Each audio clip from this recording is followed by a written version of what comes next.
So, I'm just going to explain the whole plot to you. And it won't make sense because the plot doesn't make sense. Well, the plot does make sense, it's just really wacky.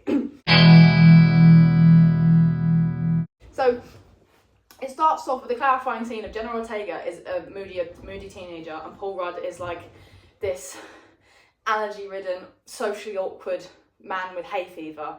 And sets the scene of they're going to his boss's house because his boss is dying, and he's going to become on the board of this pharmaceutical company, right?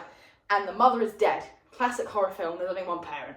The mother is dead, and the whole thing is that the boss's company, the company's boss, thought that they could do the whole family thing because there's so much they've been through. It's just the mother's dead.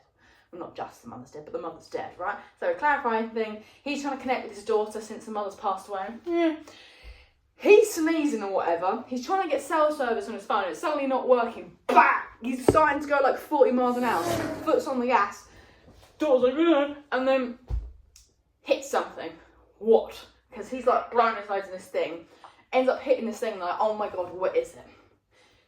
He, comically, because there's a lot of times where they don't use music in this just to allow the comedy effect of the silence. So he sits there, turns the mirror. He's like, what is that? They get out of the car. They're looking at this thing and they're like, okay, well that's a unicorn, right? It's got purple blood. It looks really weird. It's clearly a foal. I'm not going to say baby horse, that's a weird word. It's a baby horse, right? No, unicorn. It's baby unicorn, right?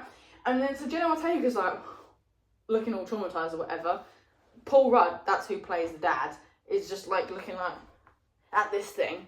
So then she goes to touch the horn of the unicorn. You ever watched 2001 Space Odyssey? Mm. You know where like, actually, better version, do you know, it's not Scanners. It's the one with the Tracy guy. Tracy's dad in Hairspray. Oh, yeah. Yes, yeah. Him, young him, in a sci-fi film, where, with the helmet thing. You have the helmet thing and you basically see through a different person, but it ends up recording the memories, right? And then, like, he ends up having, like, they record the memories of the woman who died of a heart attack. So the whole thing was that she was stressed and had a heart attack. And in the end, he's selling his telephone box, experiencing what it is like to pass away, right?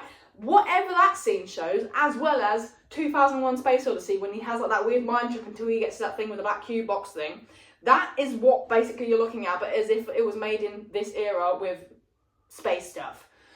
It looked like that. So she's like that. And then she gets pulled out of it because Paul Rudd's got this tire iron working this thing, and they get blood all over them. Because he thought, because basically, apparently, also, why does Jenna Ortega keep having like seizure stuff? In Wednesday, she's a seer who has like that type seizures. Doesn't matter. Apparently, she just plays that really well. But you don't even see that. But apparently, he was whacking it because he thought she was having like a seizure while experiencing this like wacky doodah stuff. Puts in the car and they go to this rich people's house. It's one of the classic rich people's house where they've got some really weird butler people. The rich people are just clearly just really socially inept with people who are below their social status, and like Will Poulter plays this rich kid person who doesn't have a thing to do in life yet, and his parents are like this, and basically the old man who was the boss of the company is dying, right?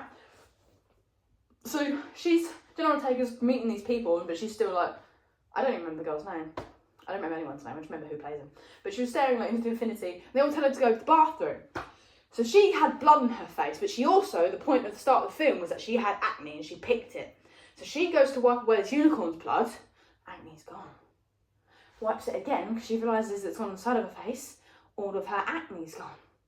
Then Paul Rudd is basically the attorney for this company, and he's basically got these papers that he's giving to them to basically say that when this guy passes away, he will be on the board.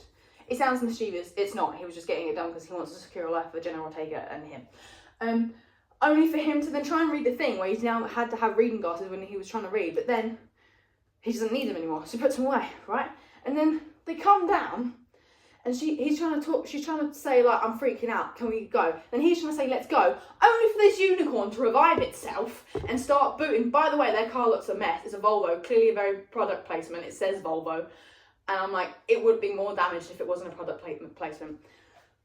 And then this car's like moving about like someone's kicking it side to side. The butler's like, what is this? And then calls over Will Poulter. He's like, yes, I'm the man of the house. And then he's like, what? have you got something in your boot? And he was like, no, there's nothing in the boot. Then they can all hear the noise from the car. So they all walk outside, and Paul Rudd's trying to explain there's something in the boot, it's fine, whatever. Only for this distressed baby unicorn to then stick its head out the window, as you'd imagine, and go, bah! Outside of the window, right? And they're like, what? And the weird butler lady who's like really stern and like military, like, do you know like how the classic ballet Russian teacher type person, kind of one of those, she just goes and like shoots it through the head and like, oh my god, what? So they take this unicorn out the thing, they have the whole scene where they're standing there and they're all trying to decide what it is, like, I think it's a, I think it's like a horse like mammalia or whatever. And then Will Poulter's like, I don't think I should be in swim shorts for this occasion. It's quite funny. And then they're like, well, we clearly know what it is. It's a horse like with some form of cancerous tumour on its head, a horse like mammalia. And then General Ortega just goes, it's an effing unicorn. And the bald guy, he goes, and they're like, what? And he was like, well, it looks like a unicorn.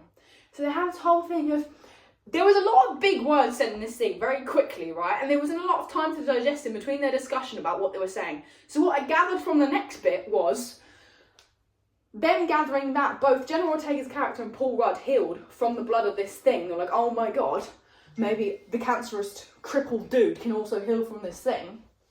So like, right, okay, let's get some testing done. No, we shouldn't trust the police or the government, because the government might take this away and then blame you, because there's a whole big sign saying that if you hit the animals in this area, you will be fined heavily.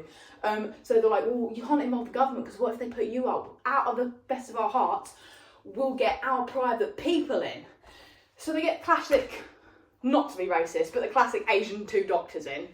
But I was like, okay, stereotypes, but whatever. So they get those in to say, yes, it cures. So he's like, okay, let's try and cure me with cancer with it when he's like bedridden or whatever. So they're doing that, and then General Ortega is moping about this dead unicorn. And then her dad's being really insensitive, right? So then she's looking through old pictures of her mum, only to find a picture. This is the part where I'm like, how would these even connect? She finds an old picture of her mum at a ministry. Behind it is a tapestry. Behind her is a tapestry with a unicorn in it. She goes, oh, so she whips her laptop out, as I do, and then she looks up like unicorn tapestries, and she finds this whole legend about how in the medieval times they had the whole thing about unicorns in medieval, and people used to think it was a metaphor for God, but it was actually talking about unicorns. And the whole thing was that people would hunt these unicorns for their healing like properties, and they would like sire as in get really emotionally attached to a fair maiden if they get attached to, which is what happened to her. Clearly it was what they were alluding to, and then it ended up being. But that horse then gets attached, but if you kill that horse, all of the other horses, kind of like bees, all the other horses, unicorns, all these unicorns will then come to try and take this back, right? But they will also be calmed by this fair maiden. So basically this fair maiden can't be attacked, right? So they all come get this. And so the whole thing is that they start getting tormented by this horse, because unicorn. It's really difficult to say unicorn, because horse is one syllable, unicorn's two. But so they're having all these plans about, oh my gosh, this thing can cure like everything. So they start filing away at this horn on this animal and find out all its healing properties. And General Ortega's like, no, we should leave it out. I've look at these tapestries, guys. She pulls out this big printer thing. She's like, look at these tapestries. It clearly says we should give it back. Although she doesn't really explain very well. I was like, it's kind of your fault that you didn't explain very well what would happen. Although they probably do it anyway because of the rich people. But basically, they put it down and then start drinking it. Rich kid starts snorting it, as you do. Because he's like, oh, it's powder. Accidentally spills it and goes, card. And he goes, and then he has a whole like sparkly thing with his eyes and basically like snorts it like powder. It basically kind of treated like Adderall, in the way that he was like, and then, so the whole thing, they all do that, and then they basically want to transport this thing away, so they realise every part of it. Well, basically the scientists said, we can't remake this, there's no way of us remaking this, so this whole thing, you will have to use, we can't remake this and thing in the lab. Basically they're like, okay, we need to take it off site to a special facility or whatever. So as they're walking down this tube with this thing, the lady realises that this thing beeps really loud near the horn, something about electromagnetic doodah or whatever. They have like an Aurelia Borealis doodah on the sky as well to signify something about electromagnetic. They didn't explain what that was about, by the way. I think they just said there's unicorns in the area is basically what that means. So she's got the scanner and something starts beeping really loudly, right? And then all of them are coming down because they hear about a rustling, because they kept hearing like vague neighing and roaring noises in the distance from these clearly distressed unicorns. So then walking down this tunnel to transport it into like a thing, and all you hear is, and then there's the scientist unicorn. So he goes like this, and he suddenly bleeds through, and this unicorn horn just goes through him, and then it pulls out, and he goes bleh on the floor, and the unicorn shadow goes through it, but like menacing. Like if a horse had a horn, but it was like spiky, not just, but like kind of like this as well, and it had like saber-toothed tiger type teeth to give it like more of a creepy look. So then that thing tries to like stab through it, and they're all like, wow! So they try and like run through the tunnel, and they're all like saying, oh my god, this thing is terrorising us. And they're like, okay, well there's clearly another one of them. And they basically have a whole like scene outside of the house where they try and shoot it, and one of them like kind of stabs it in that, but then it runs away. So they're like, oh my gosh, okay, so it's injured. We should go hunt it now, because then we've got two. We've got two of these. Then we've got even more resources. So they go and try and hunt it. Only for Jenna Ortega's character to stay behind and her realise, no, it's not hurt. They regenerate because of their weird horn thing, because it starts glowing, right? She realises it regenerates. And she's like, it's not going to be hurt when you get there. You're walking into a trap, because they're all walking out this hunt again. Her dad goes, even though she asked him not to. She goes with him. He goes with them, because he's like a wimpy guy. He's got no spine. And basically goes with all this stuff. And they get there. He looks at this horse. By the way, when their mouths are closed, it basically looks like these unicorns, they go, hey, Slay. They give attitude. But they look really sassy with their mouths closed, and they're like, but they get to this horse, only for Paul Rudd's character to get, and he's like, oh, sorry guys, it's my daughter. And they're all like, and he pulls out the phone, only to read it, go, run, it's healed, it's not hurt. And he goes behind the lady, who's like Russian lady who had the detector, because the other lady scientist who stayed back to do science stuff gave it to her and said, it will beep really loudly when they're in the area. Only for you to see like this looming horse-like figure, and then just go, on the side of her neck, and they all go, wah! And then she goes, shoot it, and then she just sent it into the sky. But there's more than one of them, right? It appears to be a second one, because then they like converge like a three of them, because they're like, there's only three of us, what are we going to do? It's dark, we can't see anything. One of them gives Paul Rudd night vision goggles, so he tries to use him, and just as he turns, he goes, and then one of them just, the unicorn goes, and knocks past the other guy. He goes to pick the other guy up, they pick up, he goes to use the things, unicorn right there, and he goes, he moves out of the way. He doesn't move the other guy out by the way. He stares looking at the thing for at least 3 seconds. Dude's like impaled, right? So he's dead. So he's like, oh my god, what? Other guy, rich guy who's just been healed, just run off. They meet back at like a cabin thing where their house meets the woods. So they're back there. They go to walk back into the house, only to be cornered by the two unicorn that have been chasing it down. Most of them manage to get into the house. The rich guy doesn't. By the way, we both, all of us, collectively thought one horn, two horn. That's not how the scene went, right? So he gets cornered. They're in this courtyard, which has like got 10 cars or whatever in it before the main entrance to the house. Horses like this. Sorry, unicorns like this. Unicorn behind's like this. And he's like, so they've been told by the daughter by now that if you touch the horn, you might see things and like see where you go in the afterlife. Because she basically said that I think they were trying to tell the story of where the unicorns are from, but also what happens in the afterlife and where we are from. And he was like, oh, I want to see that. Rich people want to steal everything. So he goes to touch it, right? Which means unicorn here, horn here. He goes to touch it, the horse, unicorn. It's really difficult to say. Unicorn knows its head. He gets here, thing here, right up through his mouth like this. And you're like, what? It's kind of disappointing, because you expect, because this one's behind, right, that like he would come in, he didn't, you're like, more. But this guy who's just been healed from cancer, who was riddled with tumours, is now dead because he was an idiot trying to touch this horn and gets just impaled through the mouth, right? And it's worse because you can see now that the horn isn't just like this, it's like ribbed like this. So even worse. So these horses are basically unicorns. Turn around and try and get into the house. I'm like, oh my god, what? He's just been alive. What are we going to do? I don't know. And the General Ortega's like, just give them the baby unicorn. They're like, no, we won't do it. So then there's a whole bunch of kerfuffle. And then you have this whole thing, and they basically say, right, you need to cut off the horn of this unicorn. So then, because basically the unicorns want the baby unicorn back and its horn, which was the stupid thing, the whole thing. But they want the baby unicorn back. They just need to give the baby unicorn back, but they're too selfish. At this point, they're like, no, we need to do that. But one of them goes, saw off the horn, so we still have the horn. And in my head, I'm like, if someone asks for one thing, they want them to be uninjured, all of them. They don't just want like 3 limbs, they want all 4 limbs attached, but apparently not. These people don't have that common sense. That was the one thing that bugged me. I was like, it's very clear what is missing. Apparently in your distress, you have missed this.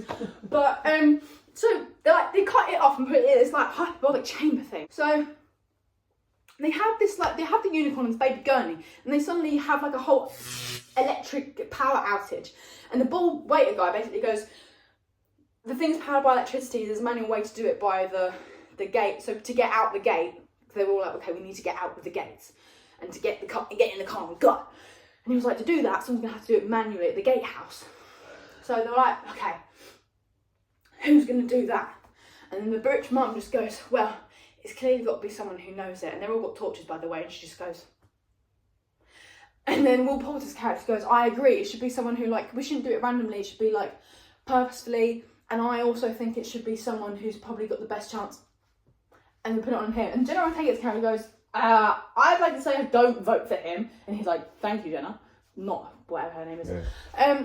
And then, so they're like, okay, that settles. And he's like, classic thing of like the rich people don't know anything about their butlers. He was like, this is unfair for all the stuff that I've done for you. And she's like, oh, we asked you of this one thing. He was like, literally, my job is for you to ask me for things. That is not true.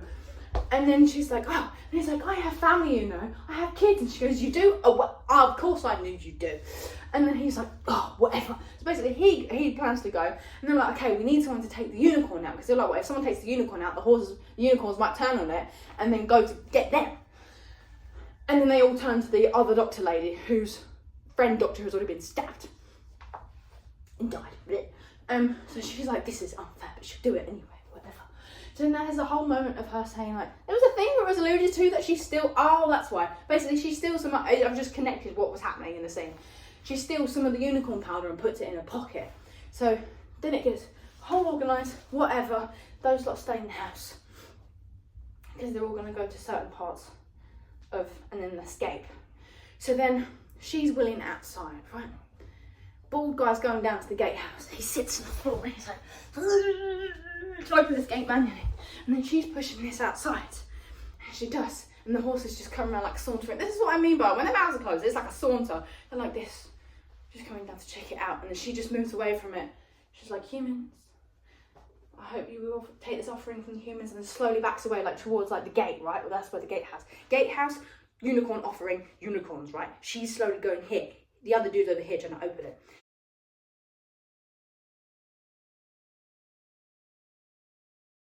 So they're here, and they're like, Joe, she's just looking at the unicorn. And they suddenly start zooming on their heads. And they see signs of the distress. And they make them turn their heads to each other, as you can tell they're having a discussion with each other, but it's just at each other, basically. So have this discussion. It zooms in on the fact that there's no horn on this unicorn's head. And they're like, Rah! And then they like kick away this gurney and they go towards the woman. They go towards her, and what do they do? I think they just go like, they just ragdoll her again. They're like tear apart or whatever. And the bald dude finally gets the gate open and goes, F this, and legs it out the gate. I'm like, well done, dude. Well done. I thought you were going to die. Never mind. So he doesn't die, he runs. And they're like, oh my God. So they all try and hide in the house. And they're like, oh, what are we going to do? So basically, whole other scene, the unicorns are getting in the house.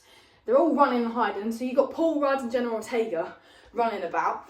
And then Will Poulter and who I realise now is whoever plays Clint Barton's wife, just with dyed blonde hair. And that she's the mum. So they're hiding in one room. She's trying to say to him, if we die tonight, he goes, okay, shut up 1 sec. And then that happens like 3 times, it's very funny. Every time she tries to have an emotional moment, he's like, no. And then goes to do something else. So they do that, and then basically they decide they're gonna run separate ways. While Paul Rudd and Jenna Ortega have this like moment of like being in the thing. And then, so the other people, flashback, sit behind this desk. And he's like, oh, maybe if I just snort another bit of this, if I just file off another bit of this horn thing, I can have some more thoughts. He goes to open the chamber. There's no horn in it. What? Flashback to Jenna Ortega and Paul Rudd. Only thought, by the way, I did go, you dick, at this. He pulls out the horn out of his pocket. And And I was like, is it not clear by now? You should not have any part of the unicorn on you. Apparently not. So he's got this. And Jenna Ortega's character is like once again traumatised that her father is a potato. Probably like the third time back now, by the way. Who's just gone, no, I don't care about your feelings. Please, let's just go with my work, please. So she's like, why would you do this? I can't believe you. Whatever. Because he basically said he wanted, like, if this all goes wrong, I want to have this one thing that we could sell and then make a living off, because I promised your mother on her deathbed that I would do anything to make sure that you wouldn't have to ask her for anything, that you'd have it, and this thing would guarantee it in case they tried to F me over or whatever. And he was like, whoa, whoa. So then, in the scene where he's like looking out the door for the unicorn, this is before the horn, you're looking out the door for and they basically do like a classic, like, you don't see it, lights flicker, you see it, and you go, bah! And I made sure not to watch that because I was like, I ain't frightening again. Okay, it's been like 4 times now, it's not happening. It doesn't work. So they have that whole thing. And then basically, he says, okay, let's go out the window because we can hear it going through the door. They go through the window. He shuts and locks the window on her for her to jump out the window. She's like, no, Dad. And then he's like, run, go down that way. So then he like basically opens the door, unicorn goes through, and then he like sprints out the door. This is the most illogical part where he's legging it out of the house, then down the driveway. She's legged it out of a window. She would have broken at least something because she went in a bush, but that bush was not bouncy. That would have she would have scraped something or other. So basically she ends up like there, and while all this is happening, this is where the ragdoll piano part comes out. So then she's like, oh, I think it's gone, and then onto the piano, whatever, and then like intestines out. I've got the oxygen counter, fire it, and then he's like, I'm sorry, Mum, and then runs away. And you're like, what's he doing?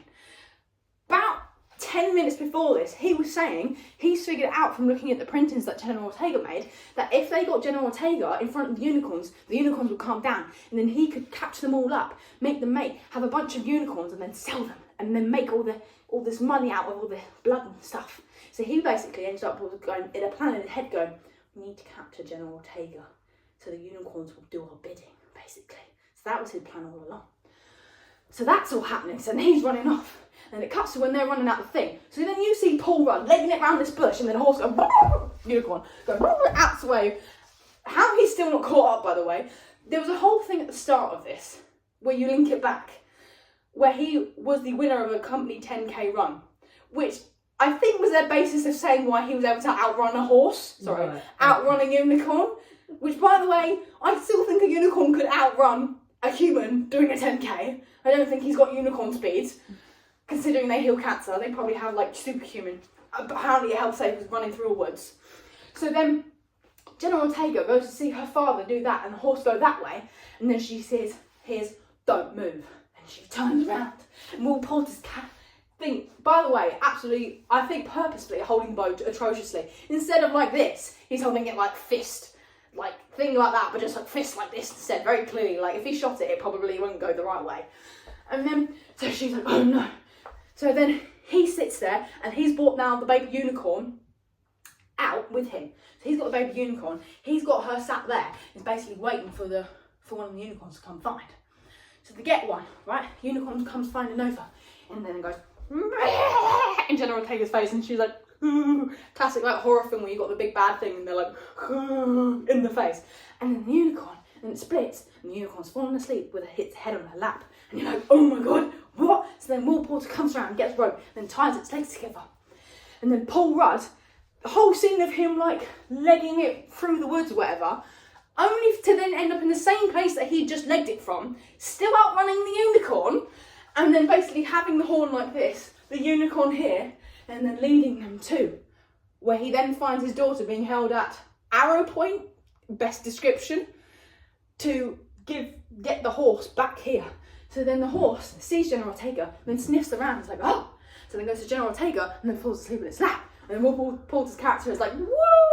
So then ties those up, and then they're like, you've done now, whatever, it's the whole thing. And Will Porter's like, I'm going to make so much money off of this, you won't get any, whatever. So then Paul Rudd's character has still got the horn in hand, just walks up to him and goes and stabs him. And you're like, way! But then Will Porter, still carrying an arrow in hand, by the way, stupid thing from Paul Rudd's character, stabs Paul Rudd higher and closer to the heart.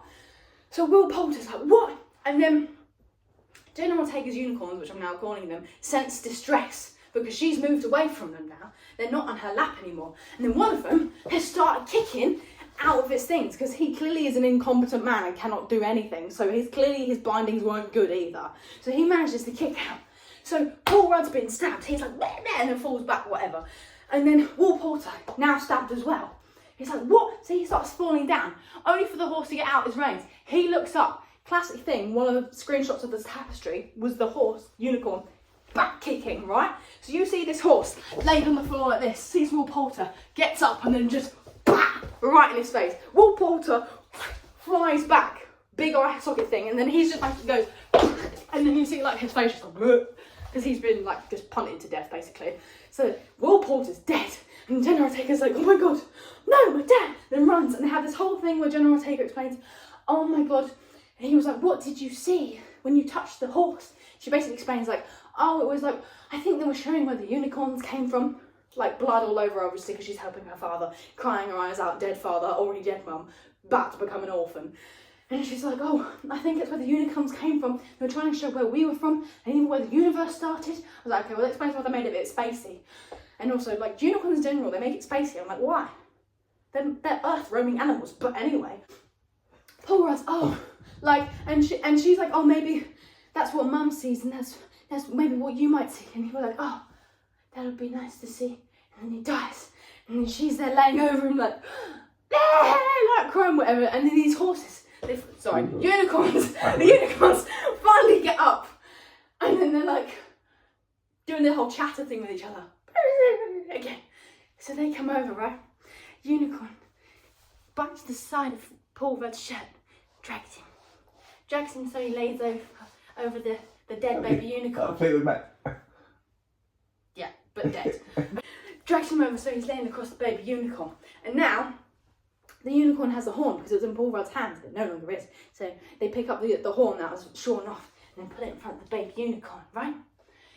Among Jenna Ortega's things, where they can heal, they also don't die. They resurrect, right? The weirdest part of the whole thing was this moment, right? I wouldn't say there were weirder parts, okay? But this bit, I was just like, what film was I just watched? Okay, so right, she's then like, what's happening? Are they about to eat my father? Because that's what they've done to basically everyone else. Just, I don't even think they ate any of it. They just ripped everything to shreds. So these unicorns are then like this. And then their horns are like magical pony stuff. Their horns are then like this, crisscrossing each other. So they're like this. And then they start to glow and then crackle and do some electricity stuff. And it starts making this like magic space ball thing. You're like, and the Jenna Ortega's like, oh my god, what's happening? Magic space ball stuff. And then you see like the horns slowly start to, like with electricity and stuff, slowly starts to attach back to the baby unicorn, and then suddenly it attaches. And then you see Paul Rudd slowly getting better, and then his hand reach up to this bright ball where the horns are connected, and you're like, oh my god, what's happening? And then you see that Paul Rudd, and it's like the back of him, that he sees the whole thing that Jenna Ortega saw when she touched the horn, right? So that healed, and then there's a massive big bang from where that happens, like, bah! And the horses, funny enough that they make the horses, the unicorns also move back. They make them go, wah, as well. So they fall apart. And then, so they land on the floor, and Paul Rudd's like, oh my god, I'm alive. So then he steps up, and he's like, I saw it, you know. Oh wait, no, he said that in the car. He gets up and like, oh, we're alive. And then the horses, unicorns, then get up again, and they're like, cool. And then they go clatter off, right? The bald man comes, they had the whole moment of, hi, lovely weather. The bald man comes back with the police coming up the drive. So they're standing there, covered in blood. The bald man's like, and they've got a police officer behind, and they're like, because Jenna Ortega and Paul Rudd are standing there, hugging, covered in blood.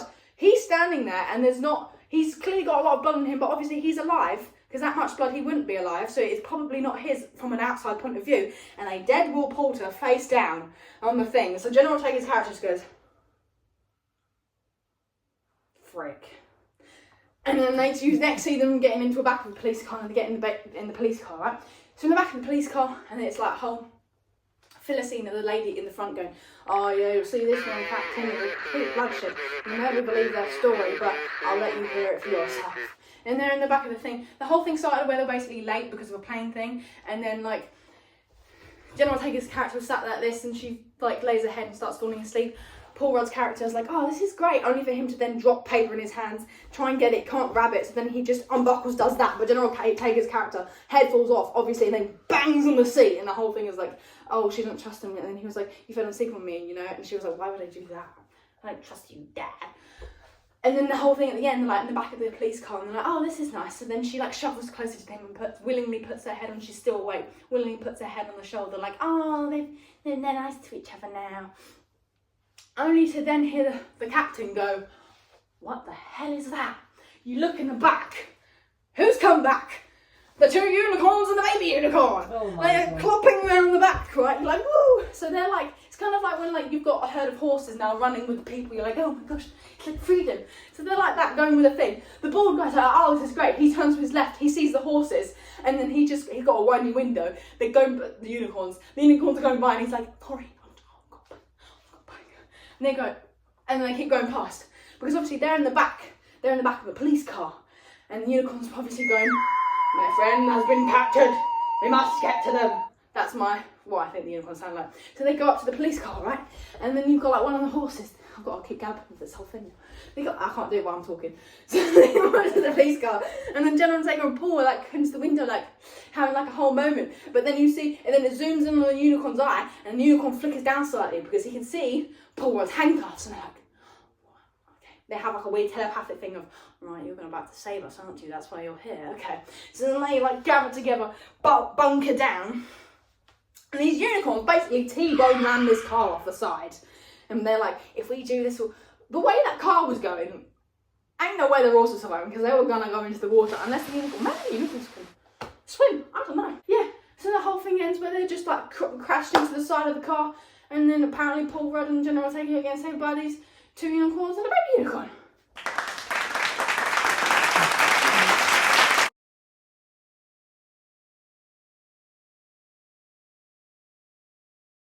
Thank you very much.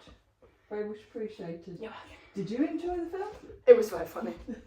I laughed like twice. One was at, what was the first time? Oh yeah, one was at like where something was phallic, and I'm like, you have made it so it's like this. You know exactly what you're doing. And then the other one was where she just started. They were talking about the horn's properties, and this was when Jenna Ortega says that she's touched the horn. Like, I don't know if you know the phrase, but the mum just goes, bit of a size queen, whatever. I start cackling, and then she says like the phrase girthsome, and I was like, I lost myself. I was peeing, and then Dan was just looking around like we were the only ones finding this hilarious. And I was just, because I also saw, to promote the film, they posted a tweet, right, and it said something like awesomely girthsome or something, and then the red like description of the film, but then there was a picture of the horn, because there's obviously like April Fool's like false advertisement of like a product, because there's a whole thing with the June film.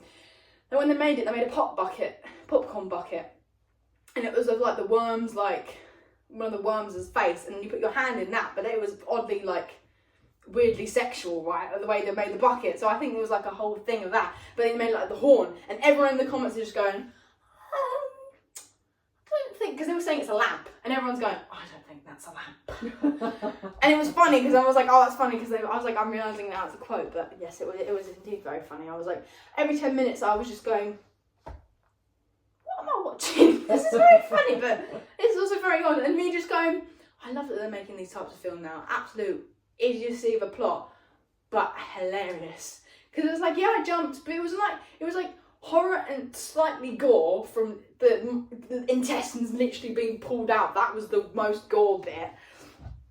But the rest was just like, oh, this is just hilarious, stupid people getting caught up in a unicorn murderous thing. But yes, it was very funny.